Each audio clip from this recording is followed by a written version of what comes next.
ಬೆಳಗಾವಿಯಲ್ಲಿ ಅಧಿವೇಶನದ ವೇಳೆ ಬಂಧನ ಹೈ ಡ್ರಾಮಾ.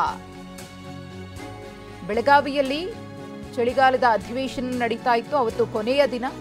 ಆ ವೇಳೆ ಒಂದಷ್ಟು ಹೈ ಡ್ರಾಮಾ ಆಗಿತ್ತು. ಸಿಟಿ ರವಿ ಅವರ ಬಂಧನ ಆಗಿತ್ತು. ರಾಜ್ಯಪಾಲರಿಗೆ 8 ಪುಟಗಳ ದೂರನ್ನ ಕೊಟ್ಟಿದ್ದಾರೆ ಸಿಟಿ ರವಿ. ತಮ್ಮ ಮೇಲಿನ ಪೊಲೀಸ್ ದೌರ್ಜನ್ಯದ ಬಗ್ಗೆ 8 ಪುಟಗಳ ವಿವರಣೆಯನ್ನ ನೀಡಿದ್ದಾರೆ. ಡಿಸೆಂಬರ್ 19ರ ರಾತ್ರಿ ಪೊಲೀಸರ ವರ್ತನೆಯ ಬಗ್ಗೆ ಸಂಪೂರ್ಣ ವಿವರಣೆಯನ್ನ ಉಲ್ಲೇಖ ಮಾಡಿದ್ದಾರೆ. ಡಿಜಿಪಿಯವರಿಂದ ಸ್ಪಷ್ಟನೆ ಪಡೆದುಕೊಳ್ಳುವಂತೆ ಮನವಿಯನ್ನ ಮಾಡಿಕೊಂಡಿದ್ದಾರೆ ಬಿಜೆಪಿ ಎಂಎಲ್ಸಿ ಸಿಟಿ ರವಿ. ಡಿಜಿಪಿಗೆ ಕರೆದು ಸ್ಪಷ್ಟೀಕರಣ ಪಡೆಯುವಂತೆ ಮನವಿಯನ್ನ ಮಾಡಿದ್ದಾರೆ.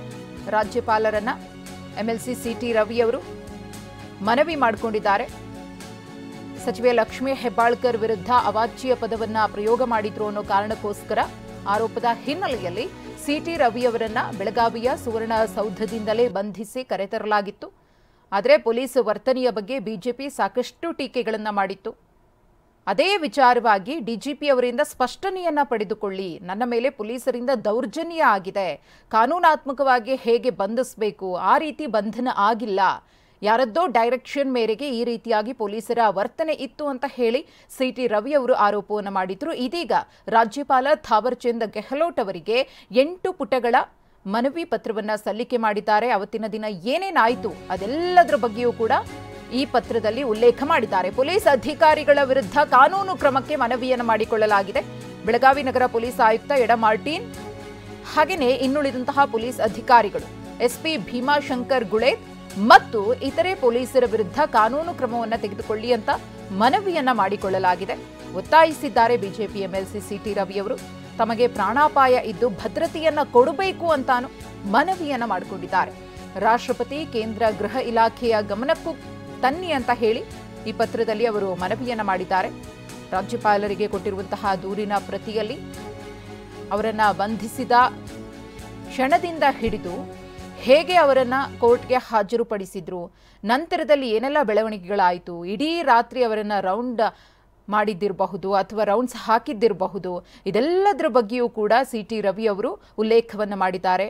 ಎಡ ಮಾರ್ಟಿನ್ ಸೇರಿದಂತೆ ಬೇರೆ ಬೇರೆ ಪೊಲೀಸ್ ಅಧಿಕಾರಿಗಳು ಅವತ್ತು ಡ್ಯೂಟಿಯಲ್ಲಿ ಯಾರೆಲ್ಲ ಇದ್ರೋ ಅವರ ವಿರುದ್ಧ ಸೂಕ್ತ ಕಾನೂನು ಕ್ರಮ ಆಗಲೇಬೇಕು ಅಂತ ಹೇಳಿ ಸಿಟಿ ರವಿ ಅವರು ಆಗ್ರಹಪಡಿಸಿದ್ದಾರೆ. ಬಿಜೆಪಿಯ ಅನೇಕ ನಾಯಕರು ಸಿಟಿ ರವಿ ಅವರಿಗೆ ಇದೇ ಸಂದರ್ಭದಲ್ಲಿ ಸಾಥ್ ಕೊಟ್ಟಿದ್ದಾರೆ. ಗಮನಿಸ್ತಾ ಇದ್ದೀರಿ, ಪರಿಷತ್ನ ವಿಪಕ್ಷ ನಾಯಕ ಛಲವಾದಿ ನಾರಾಯಣಸ್ವಾಮಿ ಅವರು ಸೇರಿದಂತೆ ಅನೇಕ ಬಿಜೆಪಿ ಮುಖಂಡರ ಉಪಸ್ಥಿತಿಯೂ ಕೂಡ ಈ ಸಂದರ್ಭದಲ್ಲಿ ಇತ್ತು. ಪೊಲೀಸರ ನಡವಳಿಕೆಯ ಬಗ್ಗೆ, ಅವರ ವರ್ತನೆಯ ಬಗ್ಗೆ, ಪ್ರಮುಖವಾಗಿ ಸಿಟಿ ರವಿ ಅವರನ್ನ ನಡೆಸಿಕೊಂಡಂತಹ ರೀತಿಯ ಬಗ್ಗೆ ಸಾಕಷ್ಟು ಟೀಕೆಗಳು ವ್ಯಕ್ತವಾಗಿತ್ತು. ಸಿಟಿ ರವಿ ಅವರು ನನ್ನನ್ನ ಕೊಲ್ಲೋದಕ್ಕೆ ಕರ್ಕೊಂಡು ಹೋಗ್ತಿದ್ದೀರಾ ಅಂತ ಹೇಳಿ ಪ್ರಶ್ನೆಯನ್ನ ಪೊಲೀಸ್ ಅಧಿಕಾರಿಗಳಿಗೆ ಮಾಡಿದ್ರು. ಅವತ್ತು ನೈಟ್ ಇಡೀ ದಿನ ಸಾಕಷ್ಟು ಜಿಲ್ಲೆಗಳನ್ನ ರೌಂಡ್ಸ್ ಹೊಡಿಸಿದ್ರು ಪೊಲೀಸರು ಅಂತ ಆರೋಪವನ್ನ ಮಾಡಲಾಗಿತ್ತು. ಅದಕ್ಕೆ ಪೊಲೀಸರು ಏನೇ ಸ್ಪಷ್ಟನೆಯನ್ನ ಕೊಟ್ಟರೂ ಕೂಡ ಬಿಜೆಪಿ ನಾಯಕರು ಅದನ್ನ ಸ್ವೀಕಾರ ಮಾಡೋದಕ್ಕೆ ರೆಡಿ ಇಲ್ಲ. ಹಾಗಾಗಿ ಕಾನೂನಾತ್ಮಕವಾಗಿಯೇ ಇದರ ಒಂದು ಸ್ಪಷ್ಟೀಕರಣ ಸಿಗಲಿ ಅಂತ ಹೇಳಿ ಅವರು ಆಗ್ರಹಿಸಿದ್ದಾರೆ. ಪೊಲೀಸರ ವಿರುದ್ಧ ಸಿಟಿ ರವಿ ಅವರು ದೂರುಗಳ ಸರಮಾಲೆಯನ್ನೇ ಇಲ್ಲಿ ಹೇಳಿರುವುದು. ಡಿಕೆ ಶಿವಕುಮಾರ್ ವಿರುದ್ಧವೂ ಕೂಡ ದೂರಿನಲ್ಲಿ ಸಿಟಿ ರವಿ ಆರೋಪವನ್ನು ಮಾಡಿದ್ದಾರೆ. ಡಿಕೆ ಶಿವಕುಮಾರ್ ಸೂಚನೆಯ ಮೇರೆಗೆ ಪೊಲೀಸರ ವರ್ತನೆ ಇತ್ತು ಅಂತ ಹೇಳಿ ಇಲ್ಲೂ ಕೂಡ ಪುನರುಚ್ಚರಿಸಿದ್ದಾರೆ. ನಿಗೂಢ ಸ್ಥಳಕ್ಕೆ ಕರೆದೊಯ್ದು ಫೇಕ್ ಎನ್ಕೌಂಟರ್ ಮಾಡುವಂತಹ ಸಂಚು ಕೂಡ ಇತ್ತು ಅಂತ ಹೇಳಿ ರಾಜ್ಯಪಾಲರಿಗೆ ಬರೆದಂತಹ ದೂರಿನ ಪತ್ರದಲ್ಲಿ ಸಿಟಿ ರವಿ ಅವರು ಉಲ್ಲೇಖ ಮಾಡಿದ್ದಾರೆ. ಪೊಲೀಸರು ಸುಪಾರಿ ಕಿಲ್ಲರ್ಗಳ ತರಹ ವರ್ತಿಸಿದ್ದಾರೆ.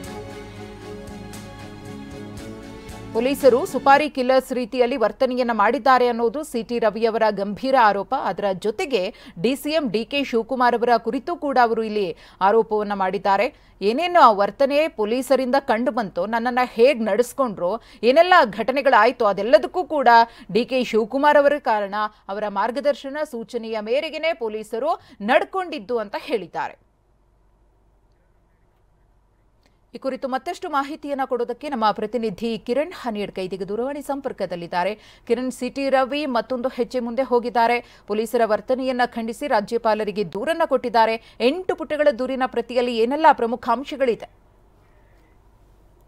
ಮಧುಶ್ರೀ, ಇಡೀ ಪ್ರಕರಣದಲ್ಲಿ ಸಿಟಿ ರವಿಯವರ ಆರೋಪ ಇರುವಂತದ್ದು ಮತ್ತು ಆಕ್ಷೇಪ ಇರುವಂತದ್ದು ತಮ್ಮನ್ನ ಅಂದ್ರೆ ಡಿಸೆಂಬರ್ 19ರಂದು ರಾತ್ರಿ ಬಂಧನಕ್ಕೊಳಪಡಿಸಿದಂತ ಪೊಲೀಸ್ ಅಧಿಕಾರಿಗಳು ತಮ್ಮೊಂದಿಗೆ ನಡೆದುಕೊಂಡಂತ ರೀತಿಯಲ್ಲಿ ಅವರಿಗೆ ತೀವ್ರ ಮಟ್ಟದ ಆಕ್ಷೇಪ ಇದೆ. ಹೀಗಾಗಿ ಇವತ್ತು ರಾಜ್ಯಪಾಲರಿಗೆ ಕೊಟ್ಟಿರುವಂತಹ 8 ಪುಟಗಳ ಸುದೀರ್ಘ ದೂರಿನಲ್ಲೂ ಕೂಡ ಪ್ರಧಾನವಾಗಿ ಪೊಲೀಸ್ ಅಧಿಕಾರಿಗಳ ವರ್ತನೆಯ ಬಗ್ಗೆ ಅವರು ಉಲ್ಲೇಖವನ್ನ ಮಾಡಿದ್ದಾರೆ. ಪೊಲೀಸ್ ಅಧಿಕಾರಿಗಳು ಯಾವ ರೀತಿ ಕಾರ್ಯನಿರ್ವಹಣೆ ಮಾಡಿದ್ರು ಮತ್ತು ಆ ಕಾರ್ಯನಿರ್ವಹಣೆ ಹಿಂದೆ ಯಾರ್ಯಾರ ಹಸ್ತಕ್ಷೇಪ ಇತ್ತು, ಸೂಚನೆಗಳಿತ್ತು ಅನ್ನುವಂಥದ್ದನ್ನು ಕೂಡ ಅವರು ನೇರವಾಗಿ ಹೆಸರುಗಳ ಮುಖಾಂತರವೇ ಉಲ್ಲೇಖವನ್ನ ಮಾಡಿದ್ದಾರೆ. ಇಲ್ಲಿ ಪ್ರಮುಖವಾಗಿ ಡಿಸಿಎಂ ಡಿ.ಕೆ. ಶಿವಕುಮಾರ್ ಮತ್ತು ಸಚಿವ ಲಕ್ಷ್ಮೀ ಹೆಬ್ಬಾಳ್ಕರ್ ಅವರ ಹೆಸರುಗಳನ್ನು ಉಲ್ಲೇಖಿಸಿ ಅವರ ಒಂದು ಸೂಚನೆ ಮೇರೆಗೆ ಪೊಲೀಸರು ಕಾರ್ಯನಿರ್ವಹಣೆ ಮಾಡಿದ್ರು ಅನ್ನುವಂತ ಒಂದು ವಿಚಾರವನ್ನ ರಾಜ್ಯಪಾಲರಿಗೆ ಕೊಟ್ಟಿರುವಂತಹ ಒಂದು ದೂರಿನಲ್ಲಿ ಉಲ್ಲೇಖ ಮಾಡಿದ್ದಾರೆ. ಪ್ರಮುಖವಾಗಿ ಬೆಳಗಾವಿ ನಗರ ಪೊಲೀಸ್ ಆಯುಕ್ತ ಯಡಾ ಮಾರ್ಟಿನ್ ಮತ್ತು ಬೆಳಗಾವಿ ಎಸ್ಪಿ ಭೀಮಾಶಂಕರ್ ಗುಳೇದ್ ಅವರ ಹೆಸರುಗಳನ್ನು ಕೂಡ ಈ ಪತ್ರದಲ್ಲಿ ಉಲ್ಲೇಖ ಮಾಡಿ ಅವರ ವಿರುದ್ಧ ಕ್ರಮವನ್ನು ಕೈಗೊಳ್ಳಬೇಕನ್ನುವಂತ ಒತ್ತಾಯವನ್ನ ಮಾಡಿದ್ದಾರೆ. ಇದರ ಜೊತೆಗೆ ತಮಗೆ ಪ್ರಾಣಾಪಾಯ ಇರುವಂತಹ ಬಗ್ಗೆಯೂ ಕೂಡ ಉಲ್ಲೇಖ ಮಾಡಿರುವಂತಹ ಸಿಟಿ ರವಿ ರಕ್ಷಣೆ ಕೊಡಬೇಕನ್ನುವಂತ ಮನವಿಯನ್ನ ಮಾಡಿರುವಂತಹದ್ರ ಜೊತೆಗೆ ತಮ್ಮ ಮೇಲೆ ನಡೆದಿರುವಂತಹ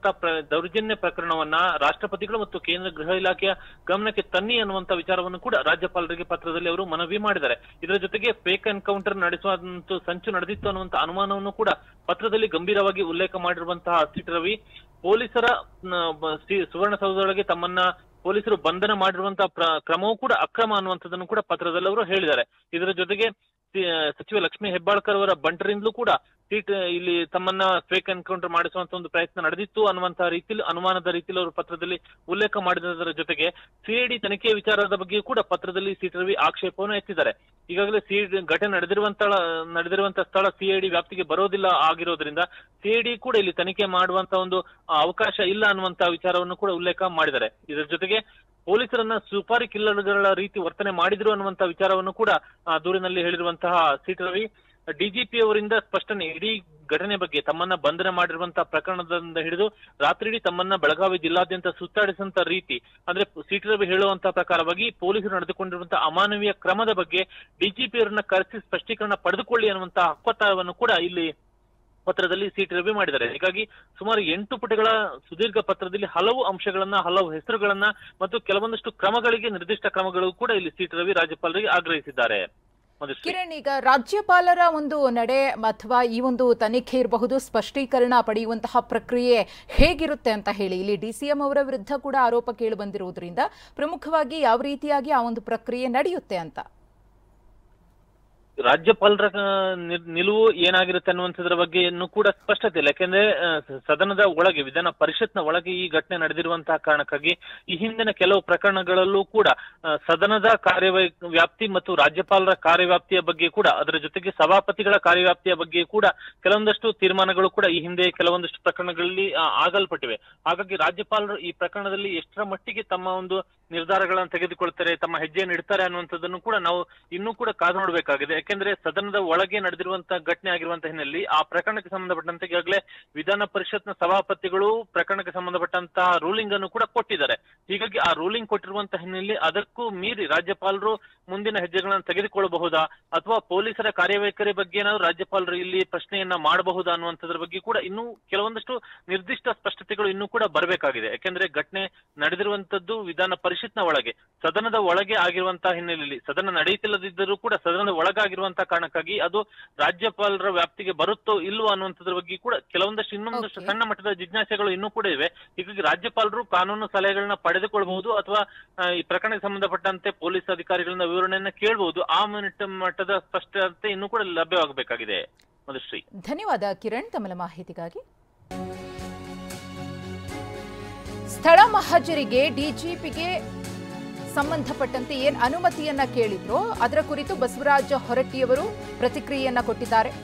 ಅನುಮತಿಯನ್ನ ಸ್ಥಳ ಮಹಜರಿಗೋಸ್ಕರ ಕೇಳಿದ್ರು, ಆದ್ರೆ ಅನುಮತಿಯನ್ನ ನಾವು ಕೊಟ್ಟಿಲ್ಲ ಎಂದಿದ್ದಾರೆ ಬಸವರಾಜ ಹೊರಟ್ಟಿ. ಸ್ಥಳ ಮಹಜರು ಹೇಗೆ ಮಾಡ್ತಾರೆ ಅನ್ನೋದನ್ನ ನಮಗೆ ಮೊದಲು ತಿಳಿಸ್ಬೇಕು. ಇದ್ದವರನ್ನ ಕರೆಸಿ ಮಹಜರು ಮಾಡ್ತಾರಾ ಅಥವಾ ಖಾಲಿ ಇದ್ದಾಗ ಸ್ಥಳ ಮಹಜರು ಮಾಡ್ತಾರಾ, ಇದ್ರ ಬಗ್ಗೆ ನಮಗೆ ಸ್ಪಷ್ಟೀಕರಣ ಬೇಕು. ಇದು ಮೊದಲು ಗೊತ್ತಾಗಬೇಕು. ಗೊತ್ತಾದ್ಮೇಲೆ ಸ್ಥಳ ಮಹಜರಿಗೆ ನಾವು ಅನುಮತಿಯನ್ನ ಕೊಡಬೇಕಾ ಬೇಡವಾ ಅನ್ನೋದ್ರ ಬಗ್ಗೆ ನಿರ್ಧರಿಸ್ತೀವಿ ಎಂದಿದ್ದಾರೆ ಹೊರಟ್ಟಿಯವರು. ಪತ್ರ ಬರೆದಾರ ಅವರು, ಹಿಂಗಿಂಗ ಇಂಥ ಘಟನೆ ನಡೆದಕ್ಕೆ ನಾವು ಮಹಜಾರ್ ಮಾಡಬೇಕು, ಅದಕ್ಕೆ ನಮಗೆ ಅನುಮತಿ ಕೊಡು ಅಂತ ಹೇಳ್ಯಾರ.